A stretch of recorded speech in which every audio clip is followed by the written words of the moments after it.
This is Dominic Holtz coming to you from Rome, Italy, with a word of hope for Monday of the 30th week in Ordinary Time. We talk a lot in our current political discourse about whataboutism. Whataboutism goes something like this. A politician who's currently in office does something that the opposing party says is terrible, horrible, disruptive of democracy, an offense against all that's good and right in a free society. Then the party that's in power responds by saying, well, really? Didn't a member of your party do that? What about so-and-so? When she was in power, didn't she do something equally bad or maybe even worse? If you really cared about it, why didn't you complain back then?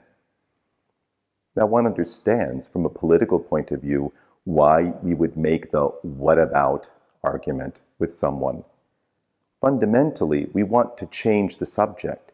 We want to make the subject about party loyalty, about partisan victory, not about whether what was done, what's really being talked about, was good or bad, whether should it be opposed or punished or promoted. We find something like that in today's gospel. When Jesus heals the woman who has been bent, whose body has been broken by the fallen nature of this world, those who oppose Jesus want to make the story about Sabbath observance, which means what they really want to make the story about is whether or not they think Jesus has proper authority to teach. But Jesus, in his anger, his righteous anger about them, reminds them that what's fundamentally at stake here is that someone has been liberated from the power of evil. Someone has been brought back to wholeness, brought back to life.